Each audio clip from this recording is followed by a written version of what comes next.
Olá, queridos irmãos em Cristo, pastores, líderes, membros das muitas igrejas evangélicas deste país. Aqui estamos com mais um sermão bombástico. Todo o primeiro sábado do mês, às 18 horas, nós temos um sermão desta natureza, deste peso, deste quilate, diríamos assim. E hoje, Deus me traz aqui para gravar e apresentar uma mensagem baseada em Amós, profeta Amós, capítulo 8, versículo 11, onde encontramos esta escritura. Eis que vem dias, diz o Senhor Deus, em que enviareis fome sobre a terra, não fome de pão, nem sede de água, mas de ouvir a palavra do Senhor. Queridos irmãos em Cristo Jesus, o tema desta mensagem é: estamos nos tempos do fim. Estamos realmente nos tempos do fim. Do fim de quê? Do fim desta história, do fim desse período em que vivemos na Terra, do fim do mundo. Mas esse fim do mundo não se trata de uma catástrofe climática, de uma catástrofe geofísica ou alguma coisa assim. O fim do mundo se trata de uma decisão de Deus em face das condições morais da humanidade e de essa gente não entrar nos seus caminhos em franca e robusta incredulidade. Eis que tudo está chegando, melhor dizendo, eis que estão chegando os dias finais desta história, dessa humanidade, dessa experiência de vida que nós temos. Tudo se coaduna, tudo que acontece na Terra hoje está em perfeito contato, em perfeita harmonia com o fim dos tempos. O que ocorre na Terra hoje é demasiado grave em todos os sentidos, morais, espirituais, econômicos, históricos, também energéticos, morais, enfim. A Terra está sendo combalida. Os dias que estamos vivendo estão muito nojentos, são dias horrorosos, tão nojentos quanto os dias de Noé, lá dos tempos do Velho Testamento, quando Deus mandou Noé construir uma arca e pregar o Evangelho, pregar a mensagem dele de obediência a todo aquele povo. E todos que obedecessem e entrassem naquela arca seriam salvos, mas somente a sua família, ele, esposa, filhas e genros, entraram ali. Todos desobedeceram. E o estado de podridão moral daquela gente naquela época era terrível, era um horror. Os dias de Noé eram horríveis.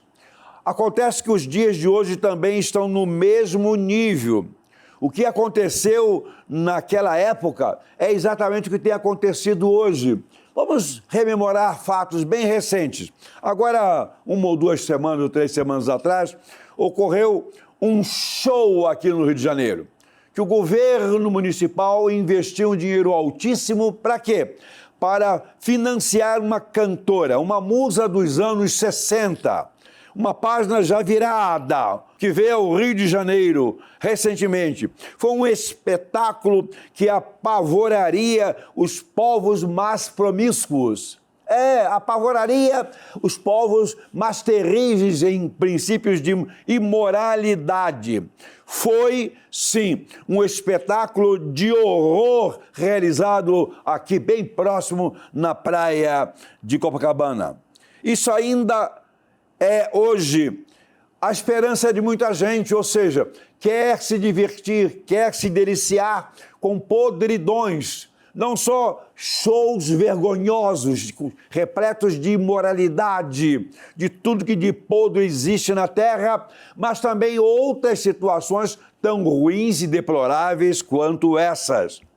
Nos dias de Noé, por exemplo, as pessoas se casavam e davam em casamento, demonstrando claramente que não tinha nenhuma preocupação com o futuro. Não, é a mesma coisa hoje. As pessoas estão vendo calamidades no mundo inteiro, mas não estão se incomodando, acham que isso são coisas normais, vão passar e o futuro lhes será brilhante e maravilhoso.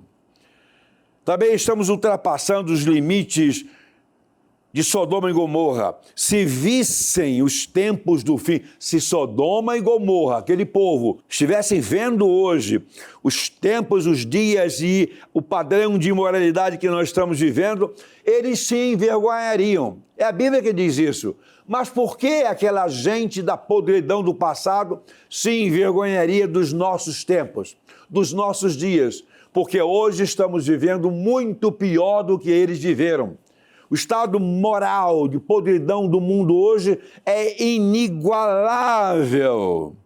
Os nossos dias envergonhariam aos mais depravados homens e mulheres desta terra. Nos nossos dias, os costumes estão podres. Isso tudo não deve nos assustar, porque a Bíblia tem nos dito. A Bíblia é clara em informar de que os dias serão piores, a moralidade será dissolvida, enfim, o mundo viverá no pecado, o mundo jaz no maligno. A Bíblia diz que a humanidade está morta no maligno, está empanturrada, enfiada até a alma, totalmente naquilo que o inimigo de nossas almas elabora para a desgraça da humanidade. Tá? O que está acontecendo agora, por exemplo, no Rio Grande do Sul, uma tragédia. Alguém pode dizer, mas que pena, o que aconteceu? Alguém poderia dizer, onde estava Deus quando permitiu aquela chuva torrencial que continua caindo, cuja lagoa, que é a represa, não está dando conta de lançá-la para o mar, que o mar está também emergencialmente alto. Onde estava Deus? No mesmo lugar que sempre esteve. Mas aquela população tem vivido em pecado, em podridão.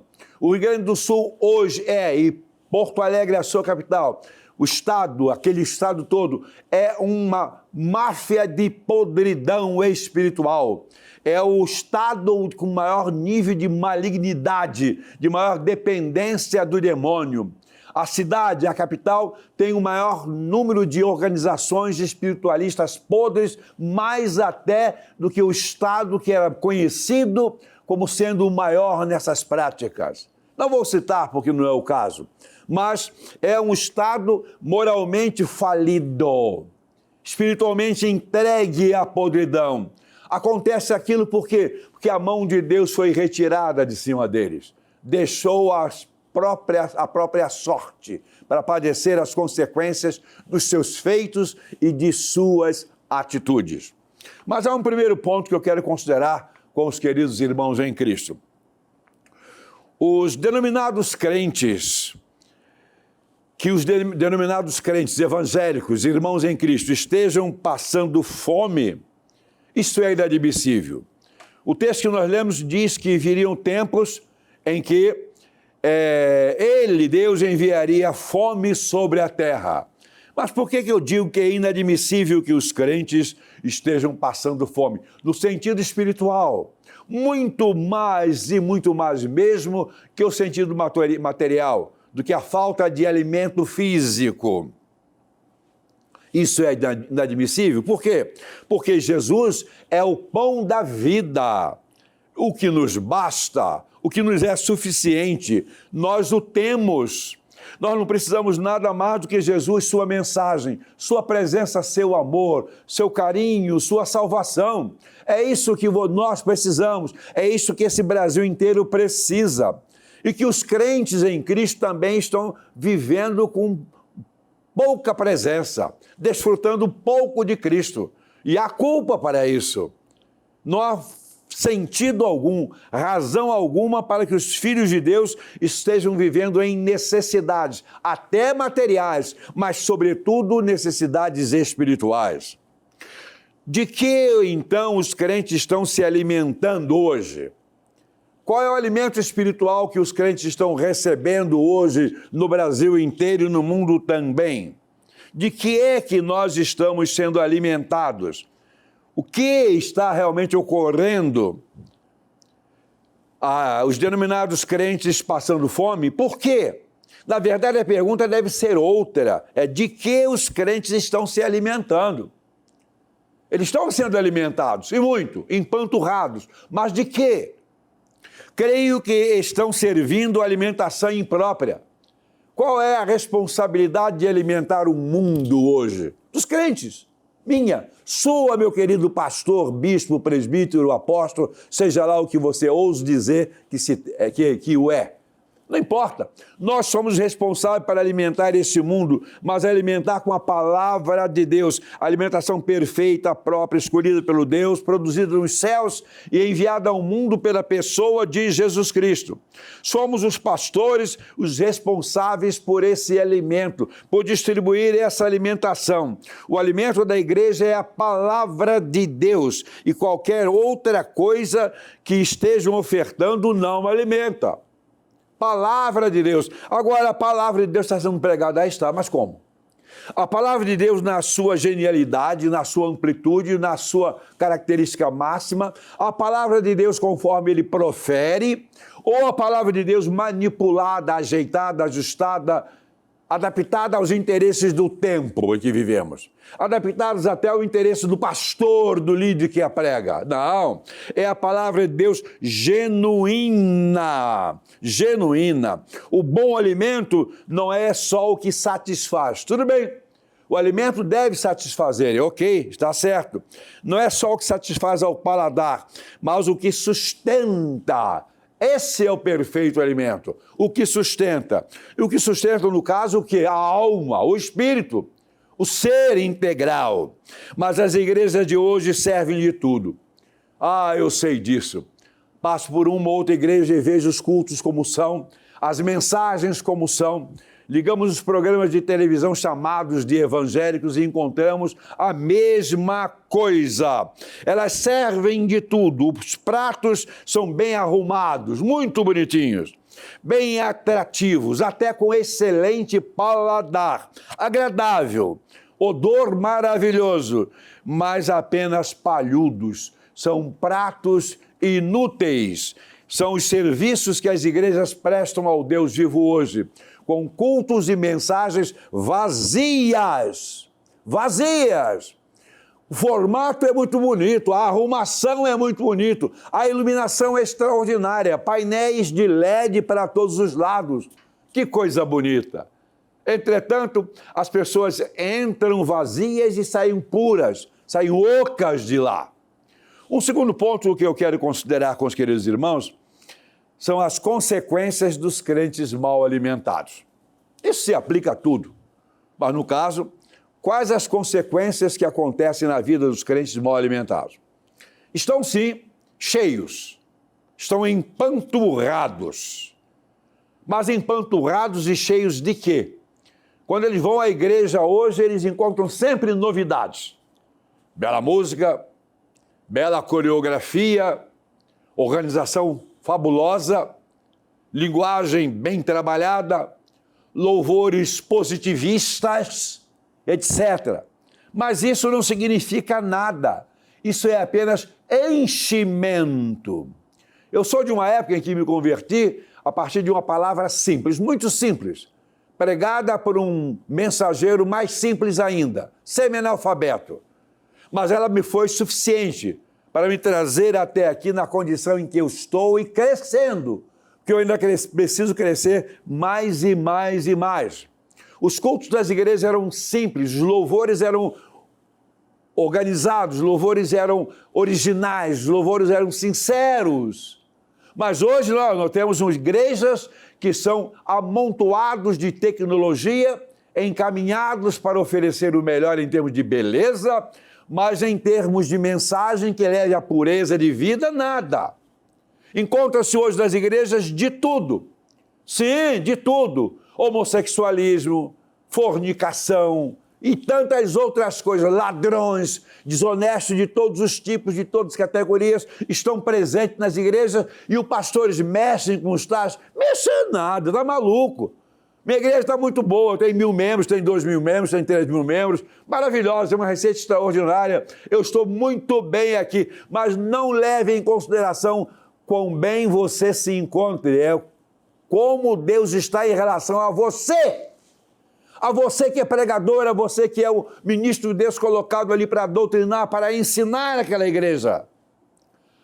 As igrejas hoje têm de tudo, música moderna, mais do que moderna, música sensual, barulhos ensurdecedores. Uma vez eu ia pregar num culto pela manhã, eu era vice-presidente da igreja da qual sou membro até hoje, e eu estava na parte de trás do púlpito e tinha uma banda tocando, irmãos jovens. O ruído que eles fizeram foi tão violento que eu senti dor nas minhas orelhas internas. Dor, não foi desconforto, não. Desconforto já estou até acostumado. Eu senti dor. Quando eu assumi a palavra, eu me referi a isso. Não é que os jovens se levantaram para sair da igreja, descontentes com a minha palavra? Aí um pastor, meu amigo e um dos membros da igreja até hoje, segurou o pessoal, volta, senta aí, vocês fizeram barulho, incomodaram a homem, agora ouçam a mensagem dele, ficaram. Não tem nenhum deles na igreja mais. Então todos no mundo fizeram doer as minhas orelhas. Tamanho era o ruído, barulhos ensurdecedores, mensagens que são pregadas, mas são macias.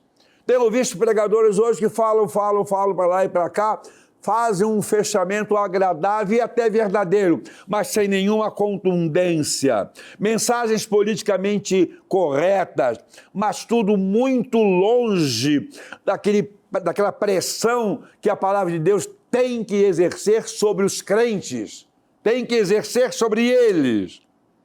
Os nossos cultos, em muitos casos, não acrescentam nada e não mexem em coisa alguma. Não mexem em coisa alguma com o coração das pessoas. Não interfere em nada. Das pessoas que continuam sedentas, famintas, chegam na igreja, participam de um culto, voltam para casa da mesma maneira, não modifica nada, sem nenhuma reflexão, sem estar preocupados com qualquer coisa que tenha sido levantada pela mensagem daquele culto. Nada. Vão e voltam vazios. Irmãos queridos e pastores, colegas, hoje os pregadores oferecem ingredientes bem confeitados. De excelente aparência, apetitosos, porém inúteis. Aliás, quanto mais confeitado e bonito for um bolo, menos qualidades nutritivas ele tem. Ali tem muita porcaria para enfeitar. As igrejas hoje também estão assim, tem muita droga, muita porcaria, muita coisa inútil enfeitando o culto. Mas mensagem, sustento, alimentação não tem. Aí o que acontece? Os crentes se enchem disso e ficam o quê? Inchados. Mas não são fortalecidos, não são fortificados. Os pregadores de hoje não confrontam mais com medo de desagradar. Mas olhem só, a palavra de Deus em todo o tempo sempre foi bem contundente, desconfortante, incomodativa, dedo na cara das pessoas. Os profetas do passado pregavam com dureza aos reis, aos sacerdotes, chamando-os de tudo que Deus lhes mandava chamar. Esses profetas, esses pregadores do passado e também da história do cristianismo não amaciavam a palavra de Deus como vocês estão amaciando hoje. Não faziam um trato de favorecimento sobre a palavra, sobre a mensagem para agradar as pessoas. Eles entregavam com tanta e total contundência. Há uma história de um rei que detestava um determinado profeta, porque esse profeta sempre profetizava coisas ruins contra ele. Mas o profeta estava certo, errado estava ele, que era um pilantra. Errado pode estar você, meu amigo, meu irmão, meu colega, que está pastoreando a igreja do jeito que a igreja quer, do jeito que o mundo se agrade, mas não do jeito que Deus deseja e do agrado do seu coração. Deus sempre pegou pesado e Ele gosta quando os pastores e pregadores pegam pesado e pregam mais pesado ainda nas suas igrejas. Há pouco tempo atrás, agora um mês e pouco, numa conversa entre amigos e irmãos, se referiram a determinado tipo de sermão pregado numa igreja que essa minha filha participa, e alguém disse, puxa, uma mensagem muito pesada, o povo até estranhou. Ela falou, para eu não. Eu nunca estranho isso. que eu fui criada ouvindo isso, ou seja, foi criada na minha casa, nas igrejas que eu dirigi, ouvindo mensagens pesadas. Isso não dá desconforto a ninguém, isso mobiliza essas pessoas a mudarem de vida. Há um terceiro ponto que eu vou considerar com os irmãos, e colegas, e amigos, e até inimigos. Os crentes estão sedentos. Mas estão sedentos de quê? É óbvio que todos nós sabemos. Agora vamos fazer uma consideraçãozinha. Será que nós, quando estamos com uma excessiva sede, um refrigerante resolve? Você vai dizer sim. Não. Ele dá a sensação de bem-estar, aparentemente sufoca a sede, mas ele não resolve. Refrigerante não foi feito para matar a sede, sim água. Dá uma boa sensação, agradável sensação, mas não hidrata o seu organismo. Ali tem açúcar, tem um monte de componentes que são nocivos ao seu organismo, mas lhe dá prazer. É isso que está acontecendo muito. Mensagens que dão enorme prazer, aparentemente refrescam, mas só fazem mal. Um bom picolé, quando você estiver sede, também lhe satisfaz? Lhe dá uma boa sensação? Sim, claro que dá. E tantas outras coisas, mas só dão a sensação de saciedade, de bem-estar. Não resolve o nosso problema. É água. Quando estamos com sede, precisamos de água. É o que está acontecendo nas igrejas do Senhor Jesus Cristo hoje. Tem muito de tudo, mas na maioria das vezes saímos como se não tivéssemos entrado.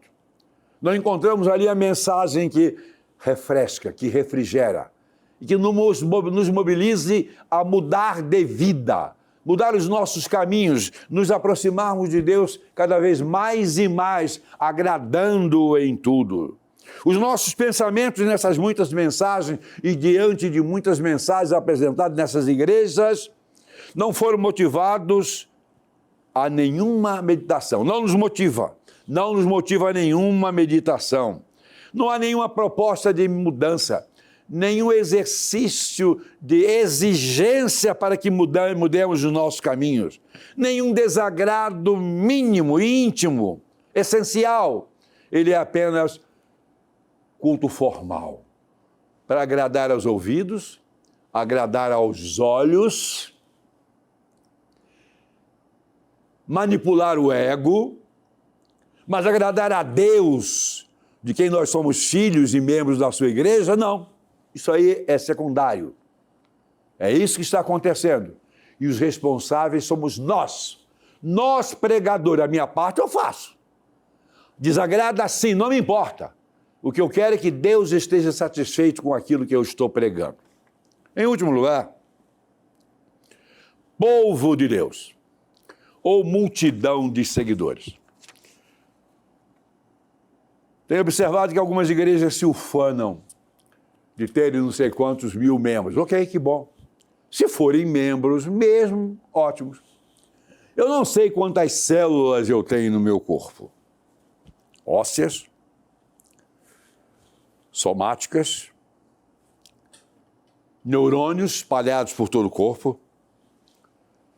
Eu tenho células em uma quantidade incontável, diríamos assim.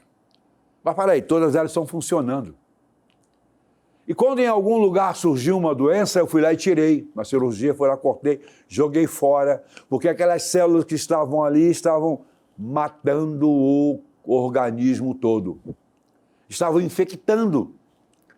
Estavam contaminando todo o organismo. Então eu tirei.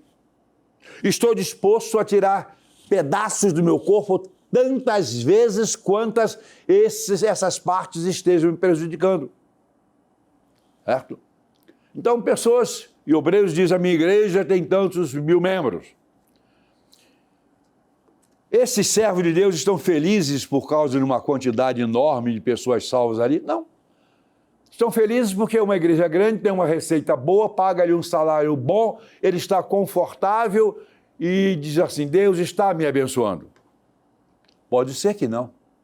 Pode ser que não esteja lhe abençoando. As bênçãos de Deus sobre um obreiro não é pelo sucesso material, pelo conforto que ele obtém, mas pelos galardões decorrentes da sua obra. Para aí. Será que essa multidão de pessoas que estão dentro das igrejas são mesmo membros ou seguidores? Hoje, nesse avanço da tecnologia, nós sabemos da existência de redes sociais. Tem aqueles influencers, aquelas pessoas que se notabilizam e dizem coisas engraçadas ou inteligentes ou não, elas se tornam notáveis na mídia digital e são seguidas, às vezes, por milhares de pessoas, que lhe dão, inclusive, uma receita financeira muito interessante. Boa! E essas pessoas se orgulham. Eu tenho não sei quantos mil seguidores. Ótimo. Sabe uma coisa? Está acontecendo isso também nas igrejas. Igrejas que não têm mais membros, mas têm seguidores. Como as pessoas influentes do YouTube. Têm seguidores. E se alguma coisa lhes descontenta dentro da igreja, saem. Vão atrás de outros líderes. Porque essas pessoas não são membros da igreja do Senhor Jesus Cristo. Não fazem parte do corpo de Cristo. Mas são seguidores dos seus líderes. Diz-se, inclusive, atualmente, que existem chamadas igrejas da moda. A minha cidade já passou por algumas fases dessa e eu acho que ainda tem.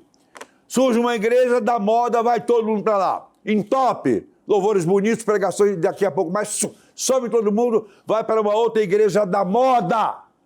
Igrejas da moda não passam de sinagogas de Satanás, que não aproxima ninguém de Deus, não se preocupa nem se ocupa da pregação do Evangelho Salvador. Eles podem ser membros regulares em termos estatutários, mas faz uma diferença enorme, porque eles não são funcionais. As minhas células fazem parte do meu corpo, todas elas cooperam para a minha fisiologia, para o meu desempenho. E quando alguma fica doente, eu tiro, jogo fora. Isso precisa acontecer também na sua igreja. Ponha para fora da sua igreja os sujos, os podres, os corruptos e sem vergonhas. Mesmo que você seja um deles, saia também. Vocês estão atrapalhando o crescimento do corpo de Cristo. Não adianta dizer, eu sou um pastor abençoado, a minha igreja tem 1.000 membros, tem 2.000 membros, tem 5.000 membros, mas que não passam de um grande aglomerado de pessoas famintas, que necessitam de sustento e você não está sustentando, você não está oferecendo a palavra certa, a mensagem certa, está enchendo. Venha como está e fique como sempre viveu. Não é isso não? O Evangelho é isso mesmo, venha como está, agora vai ter que mudar, porque será uma nova criatura. Não, as pessoas estão lá dentro da sua igreja, do mesmo jeito que estavam vivendo no mundo.